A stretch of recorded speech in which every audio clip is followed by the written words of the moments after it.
got there by age 4. I need to take a sip of my water because this one rocked me. Is rocking me. Let me take a sip.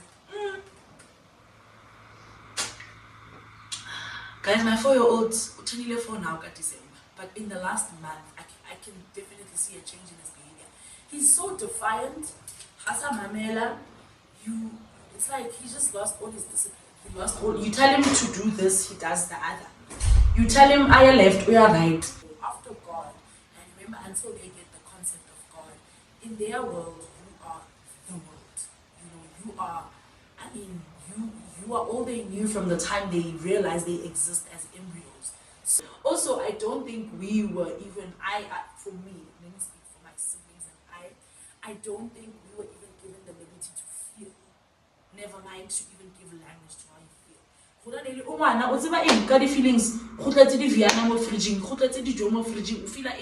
It was Mama magnified, Mama magnified. Magnified family, what it do? Kalivito, give us a couple for game, also known as Mama Magni. Welcome home, everybody. I've missed you guys so much. If it is your first time here, welcome home, and I hope you make it a stay. If you are a returning Magnified family, come on, make yourself comfortable. As you can see, we are very comfortable today. It is a very nippy day in Johannesburg. Kind of what's today's date, guys? I've been on leave for this entire week. It is the 2nd of May. It's very nippy. Look, I mean, it is almost winter, So that's why I thought, let me just get comfortable today. And yeah, I hope everybody's been good. I hope you've been well. Are you subscribed? Are you subscribed? It must say subscribed, okay? And just remember, subscribing is free. We are on the road to 500/1,000 subscribers by ASAP, okay? By ASAP. So anyway, guys, as all YouTubers like to say, as you would have seen by the title of this video, boring. Guys, I have been a mother for almost 8 years now, to 1 boy, but officially a mother to 2 boys for the last 4 years. So my eldest son is almost 8. Well, he's turning 8. It's his birth month. Actually, we are in the month where I officially became a mother, and I've just been reflecting on the journey thus far, but more specifically on being a mother to boys, because for those who don't know, I come from a family of not 1, not 2, not 3, but 4 girls, okay? And even when the cousins are concerned, it's always been girls count on both sides of the family. So, and when we look at like all my sisters and everybody who's having children now in our generation, we are zalling boys left, right, and center. And I'm just like, God, I see what you're doing there. It's something so new for all of us. I've had to figure out what it means to parent a boy, because for the longest of times, as you guys know, I was given when God made me, when he was dissecting my heart, we said, okay, don't offer a heart for children. He poured that meme earlier, Jack. He poured and poured and poured extra, and it overflowed. So I've always had a heart for children. So wherever I am, family, friends, wherever, I'm always been a nurturer towards children. So I've helped bring up my nephews and nieces. My sister had her 2 eldest before I could even have children. So we've always been a family that's been very involved in bringing up the children in our families. So like I said, boy children where? Boy children how? Sons where? What are we doing? So I thought, let me put together this video just to shed some light in the journey that I have walked in the last 8 years as mother of 1 boy, but officially, now that I have a landscape or a what do you use the thing to look at things? A microscope of 2 boys. I think I can have this topic. I think I can have this conversation. So let's get right into it. Just a few things that I have learned. I've also just been a person, for those again who don't know, I am a BSc graduate. So I did my Bachelor of Science in Life Sciences, and I majored in Human Physiology and Psychology.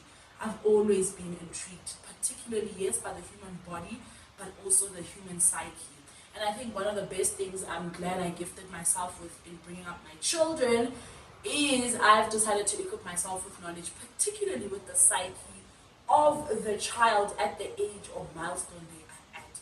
And I'm telling you guys now, it's made the world of a difference in bringing up my children, because you get to get down to the level of understanding what their milestones are, but also what their brain is telling them to do. Or you get to see the world in their lens. Then you get to see their behaviors from the perspective of their brain and their development, and not from a perspective of this little child is just waking up to make my life a living misery hell. That is not the aim of children. But like I'm saying, for me, I found the power in just really investing in research and understanding at each age what is happening in their brain, in their body, in their hormone levels, which I'm going to touch on for boys, because boys' testosterone levels also peak at different parts of their life, and that would speak to why they are behaving a certain way or exhibiting certain behaviors or responding to certain situations a certain way. Okay, so yes guys, let's get right into the video. Alright guys, let's get into it. You guys know who your girl is always prepared. So I've just written down about how many are there? 10 things that I consider would be good. 10 things that I've learned to raise how do I put it? Well-rounded boys. 10 tips, 10 things, 10 discoveries, 10 whatevers, okay, into raising, boys up to thus far with the research that I've done. And then there's obviously things, I'm talking from a perspective of being a boy mom, but there will be things that are similar for people who have daughters. When we talk values, when we talk, like values will stay the same. We all want kind children. For us, firstly, we want God-fearing children. We all want children who love Jesus with their heart. We all want praying children. We want kind children. We want, compassionate children. We want children who are, leaders, pioneers, whatever it is. Those will be common to a child in general. For different people, values will mean different things. But my point is, with the lens of looking at a boy child, for me, this is sort of what I've gathered and what I wanted to share, because I feel that it is different to what would have been raising a girl child, from my experience of being a girl child, being around other girl children, and raising girl children as well. So this may not be a waste for people who have daughters, because across the board, generally, there are things that stay similar to raising a child. But I'm speaking from 10 tips for raising boys. So number one, I think the number one tip that I've come to learn that I've seen helps them. Number one, give him some responsibility. And I'm just going to give short context under each thing, and then I'll just speak around it where my experience has been concerned. So number one, give him some responsibility. So often enough, when we think about boys, finishing tasks is often a skill that they take time to develop. To start and finish a task is something that it does not come naturally to them. Versus when you look at girls, I think the way God's wired us, we can sit down, start a task, finish a task, and then that's it. So with boys, it's sort of practice helps for them to be able to exercise this muscle of finishing a task, and they won't be able to do that if you don't give them some responsibility that is age appropriate. So for example, my 4-year-old, I always see when I send him home, baby, please go upstairs and get me my shoes. It's just like, it's like I've asked him to climb a mountain, because for him it's like, firstly, he must stop what he's doing, take up the instruction of going to do what he needs to do, come back, and then continue with the other task. And that's another thing with boy children. I don't know if girls as well. You can't give too many instructions. Kana go one. And maybe with girls we can do that.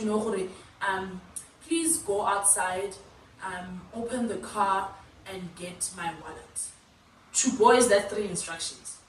Already, I must go outside, open the car, and get your purse in the car.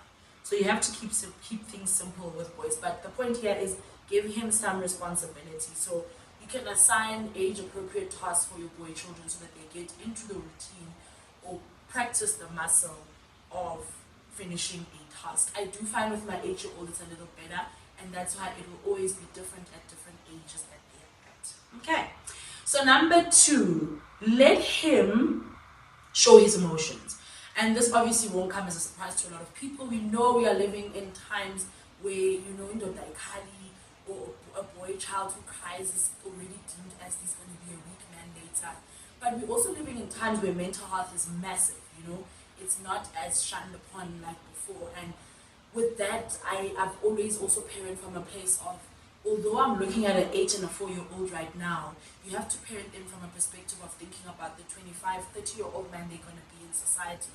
And so, difficult as it may be, the earlier times of their years of growing up is building blocks of the person they're going to become. So it becomes very critical what environment they are in, what they are fed, what values are they fed, how we teach them. You are basically building how they see the world.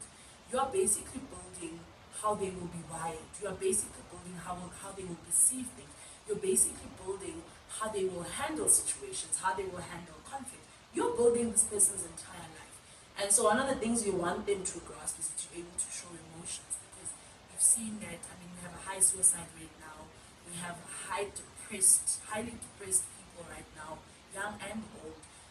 And that really comes from the fact that when you suppress your emotions, but the day they come out, they are going to really, you are going to spiral out of control. And emotions are a normal part of being a human. Emotions are a normal human experience. It's managing them that we then need to all learn as a people. So with boys particularly, it first comes with allowing them to show their emotions as well.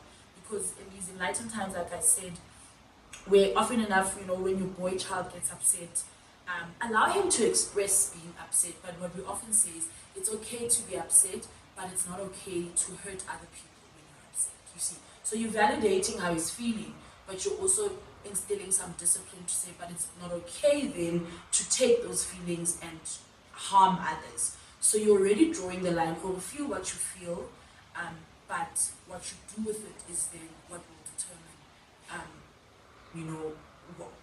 the rightness, of what you can do. I don't know if I'm making sense as well.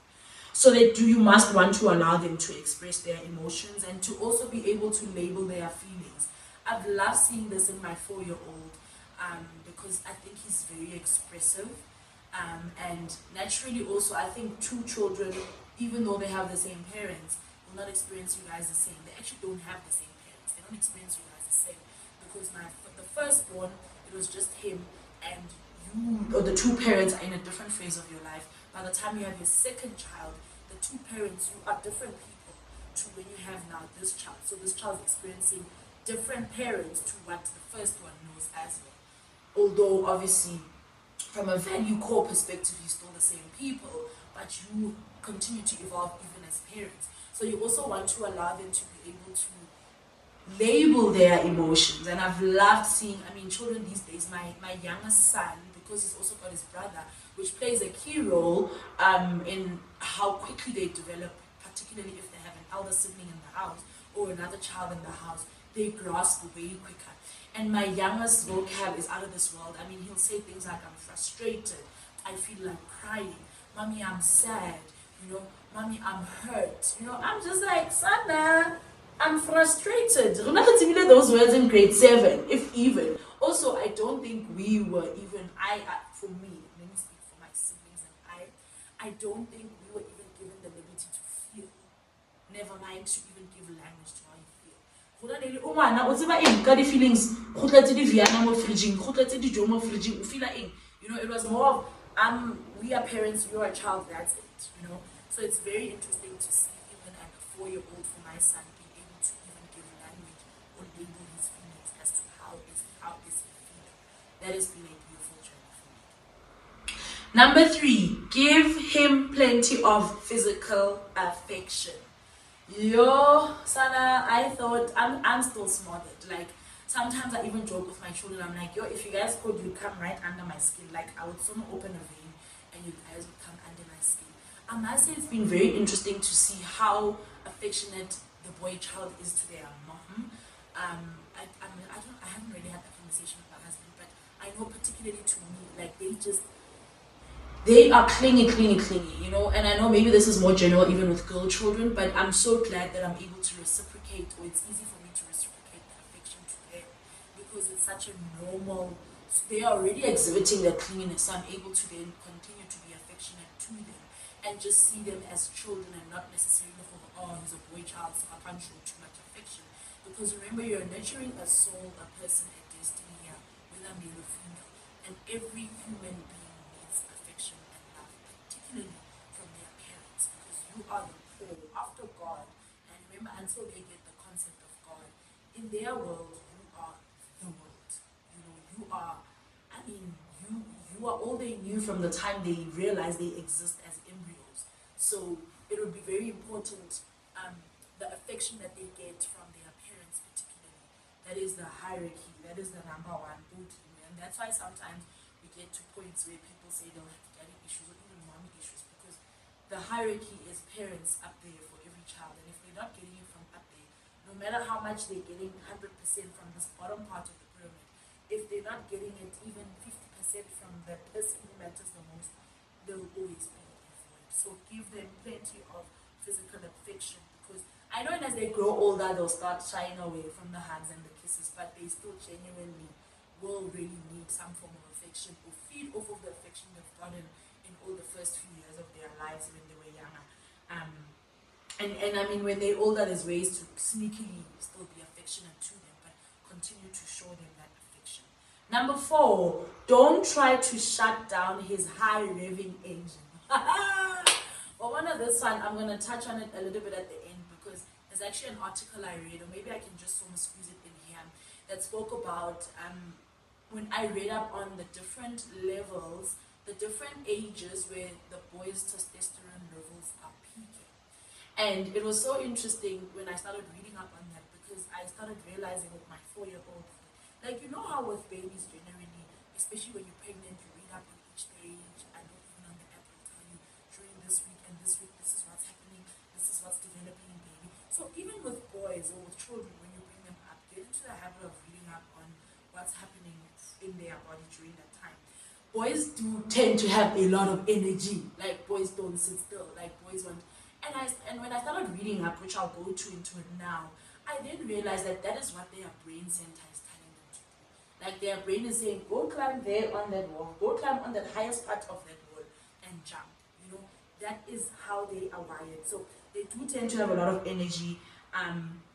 To want to be doing everything and everywhere, you know. So, but I think depending on their age, you also want to teach them that there's a time and place for everything. So I know particularly even at school, you know, in a classroom, that's not the time for him to be climbing up and, you know, jumping walls in. And that's why it's also important to pick schools that understand the development of children and check their curriculum and their day plan that they give children still enough time to be outside and be children. And one of the greatest things I'm so happy about when we got this house with my husband is we knew we wanted big yard space. We wanted our kids to have to be kids and have enough space and resources at home to be boys. And one of the things we did, we got a trampoline because I realized with the boys, especially maybe when it comes to like doing homework, like we said, the concentrating and the finishing skills, it gets very flustering for them. Like they can't concentrate on one thing for too long. So even when we're doing homework, it's like, okay, I'm doing it, but I want to quickly finish. And then usually what I'll let them do, if the homework is not, I'll just let them do like a huge chunk, and then I'll say, go blow off some steam. They'll go outside, jump on the trampoline, just to blow off that steam and that energy. And that's how I've found it very helpful to raise boys who are high energy, you know. Because I know also we can't blanket approach. Maybe not all boys are high energy, but generally, this is saying don't try shut down his high revving engine. So maybe let me just go to the other points that I read under this high revving engine. Was sort of going into a sub thing that spoke about the different levels of, you know, the different phases where their testosterone levels are peaking and what thing is happening in their brains and why they would behave a certain way. So number 1 is during toddler time when they are toddlers, and this then speaks to, you know, when boys are toddlers or how they are wired. They are wired to become scientists and adventurers and explorers, like I said. So that's usually what you would want to stimulate that part of their senses as well. And that's why they have that extra energy, and it can be really exhausting, I must admit. I know it can seem very, very exhausting for, like boys who are climbing mountains. Like the other time at church, I couldn't find my son. Eventually, when I looked for him, he was on the other side of the building of the church, like a section that nobody goes to, where cars are not even parked. It's like the other end of the building of the church. And he was playing there with my nieces and nephews. There was construction, and he had climbed on, all the rubble and the rocks. And when he came back, he looked like he was having the time of his life. Well, he got hurt, but he was having the time of his life there. Like you could see, it's something that he totally related to when you look at what his brain is telling him, or what stimulates his brain at that age. That's more when he's a toddler, right? So, and then when we get to the interesting one, number 2, which is fierce and busy fours. Guys, let me tell you guys, now this is the one I was not ready for. People talk about terrible twos, so leave that one. But when they're by age 4, I need to take a sip of my water, because this one rocked me. Is rocking me. Let me take a sip. Guys, my 4-year-old turned 4 now, December. But in the last month, I can definitely see a change in his behavior. He's so defiant. Hasa Mamela, it's like he just lost all his discipline. He lost all. You tell him to do this, he does the other. You tell him I are left, we are right, and then he'll repeat the thing that you say he mustn't do, even as Mukuzidze. And then when you've disciplined or you've spanked and he's cried hysterically, in 1.2 seconds he's repeating the same thing again. And I'm just like, wait, what? What is happening? And I went back to my research. Okay, he's age 4 now. Let's go check. And it basically says, this one I want to read it properly, because the app, I'm currently a resident of fierce and busy fours. Often around 4 years of age, boys can appear to become more badly behaved, less responsive to parental guidance, and incredibly energetic physically. Over the years, or particularly for their rooster sons, right? Because nothing seems to be working with their fierce, busy, and very active 4-year-old. That is me right now. And then boys, obviously at this age, they have more muscle, I guess, and physical strength, and then they have a hunger to channel their inner biological drives into becoming warriors. Okay?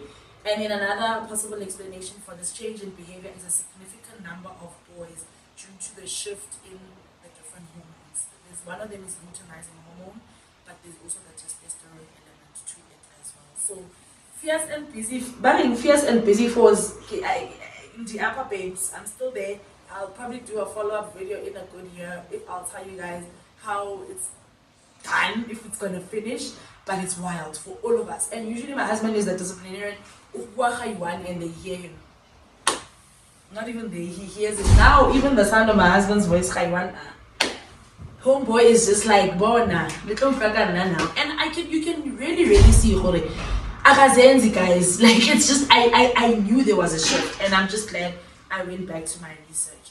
And then the last one and then there's obviously at puberty when they are age 12 plus, and then puberty leads them right into being teenagers. So yeah, that was still more under don't try to shut down his high revving engine, right? Okay, then number 5, don't worry if he isn't acting masculine enough. This one I can sort of relate to, because my firstborn son is very soft in personality. He's very meek, he's very humble, he's very kind. Both of them are kind. But my secondborn, my 4-year-old, is very feisty. He's very take it or leave it. He's very, if I don't want it, I don't want it. My eldest is very, considerate of other people. Everyone, my family, my friends, anyone who's come across Kananeno knows how he's calm, he's soft. Like he's really, really, really soft. But you also want to, now as he grows in different situations, you also want to instill that thing of, making sure that he doesn't become a walkover to people. Like he can still stand up for himself, but not stop being who he is. So it's like, don't worry if he isn't acting masculine enough, because we want to oh yeah, you must be a boy and be no, he can still be himself, but be able to identify situations where he must have boundaries or stand up for himself. And one thing I like is like this, like soccer has helped him a lot with that, because he's recently been appointed as a captain, and I was so elated with that, because I was like, this is an opportunity to teach him leadership. This is now me coming in and finally using this as a leadership journey for him. Number 6, give him chances to polish his social skills. Now, this one struck me a bit, because it does speak about most boys don't form close, intimate friendships as easily as girls, which I can see because I've got my niece, Litoriso. She acts on Generations. That girl is the queen of being social, okay? Okay, and I do see that it's in her DNA, because she is a media is in her blood, you know. But I think with girls they do make friends easier. We used to struggle with Kananelo, my eldest, before we had his brother. We would go to restaurants. You know, you go to restaurants and then all kids just go to the play area. Your Kananelo struggled because he would go, come back, sit with us. Mommy, please come with me to the playground. Oh, what's wrong? None of these other kids. You guys don't struggle, you know. But it took a very long time for him to finally get you just going and making a friend. And this was true for him. Whereas with my youngest now, I don't see it being true. He's very different. When we get to the restaurant, before he even can do anything, before even his elder brother has gone, he's gone to just carry on and make friends. So just for social skills, just know that for boys, it's not as easy for them to make friends or close intimate friendships right from the start. So you need to help your son to strengthen their one-on-one friendships. Obviously by arranging play dates, or and I've spoken about this on TikTok where I was just like, yo, Sana, my eldest son is like, he's in so many different social circles, and in this week patia or go social circle A, this week patia or go social circle A, this week, you know, and obviously you have to then help him nurture those friendships by being there when it is a party, or ensuring that he attends, because this is part of him now building a social skill or social life, even from an early age as well, because you need to be a well-rounded individual, socially, mentally, physically. You need a social life, you need friends, you need intellectual part of things, you need to be a well-rounded human being. Number 7, make music part of his life. So this one, actually, I was just like, okay, it obviously says, you know, practicing a musical instrument can give your son a valuable sense of accomplishment. I don't really particularly agree with how they broke it down, but how I relate to this one is Caesar, my very good friend, is my son's godmother, my children's godmother. And I remember when my eldest was very young, and I remember she's like, friend, you really need to look out. Oh, she said to me, these were her words. Kananelo has a very musical muscle in him. So I'm just like, musical, like, yeah, just watch out for him. You know, he could probably play a musical instrument or two, but he's got a very musical. Like, I'm like, one only two, ma'am, you know, but she comes from a very musically art inclined family. So I think it's also in her to be able to see it. And I never saw it until some time when he started growing up. And I was like, oh, okay. You know, so that's where I can see sort of where that music one comes in. Maybe not a big for a lot of people. Number 8, encourage his activities even if they aren't boy activities. This one is weird because I remember my husband also, I can tell you what sports was it, or oh, you know, every beginning of the year, well, depending on what schools your children go to. But I know for us, there's always like external extramural activities that they do offer the children at the school that are paid for. And then, but what's nice is you can choose whatever your child has interest in, right? This quarter your child can do the dance, what. Next quarter you can decide on how it's a chess. Next quarter there's different ones, there's sports ones, there's physical ones, there's, you know, depending. But also remember a child at a very young age, especially the first 7 years of their life, you want to expose them to as many things as you can, because this is the time when they are building, like I say, the first 7 years of their life is where they really are building the person they are going to become. They're sort of building the template or the skeleton of who they are going to become. There's actually a quote that I had written down or found on the internet that always speaks about the first 7 years of a child's life. The first 7 years of a child's life are crucial for physical, cognitive, emotional, and social development. During this period, the child's brain undergoes rapid growth and development, laying the foundation for their future learning and behavior. And that's where this comes from as well. When I was speaking about how you want to expose them to different extramural activities. So I remember with Kananelo, he wanted to do dance mouse. And my husband was just like, dance why? Dance where? Dance for Ini. And I was like, no, you can do it. But I think here now my husband was speaking more from a point of, "Aye, dancing. Maybe dancing, it was like, but dance, now we naturally have rhythm, you know? So why it's on the, you know, dancing, to dance. But I was like, no, don't look at it like that. Just look at for, you know, social skills, and not developing the actual dance with other children as well. So allow those kids to do whatever activities that you may not deem as boyish activities because they really do build different things in them. Get involved at school, you know. So I'm also very big on this. So sometimes I know even for our parents' evenings at schools, they are compulsory, particularly for parents where if they've called you in that they need to discuss your child, but they often say no. So if we don't have any issues, then it's voluntarily if you want to come. Sana, I go. I mean, I go and I set an appointment because they say you can choose a slot. I religiously go for each child, each term. I want to look the teacher eye to eye, face to face, because the reality is you are partnering with the teacher to bring up your child. And it would be very, very, very foolish or lack of wisdom for you not to be able to sit down with someone who's spending 8 hours of the day with your child and who sees another side to them.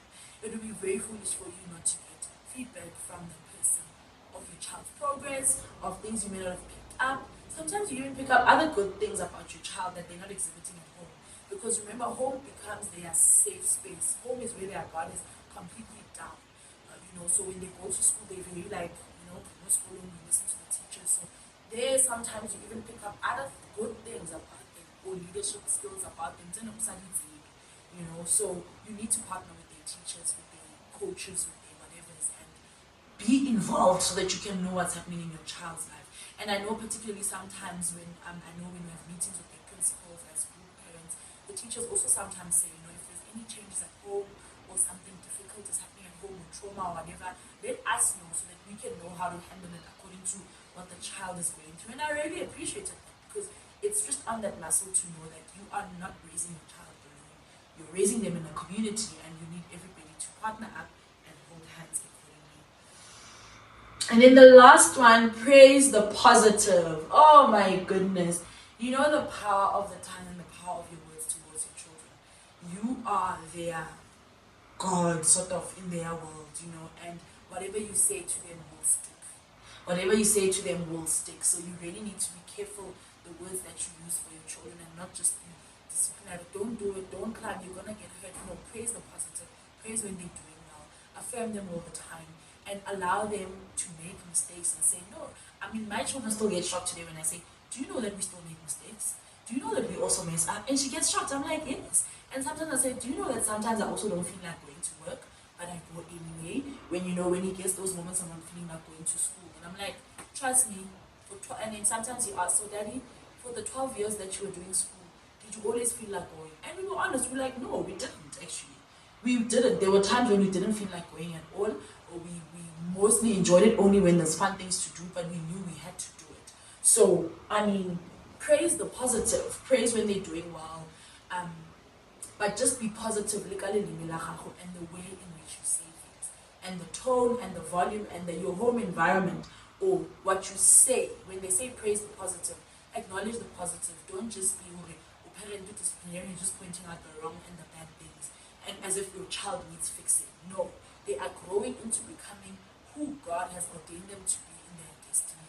Where now you're a smart black fella, you are just a vessel to navigate it, so you need to be careful also the words, the power of the tongue that you feed and say to your children, whether it's to them, even about them, to other people, because those are building blocks and words are a seed, right? So whatever you say about your children will become, because they are a seed when you utter them already.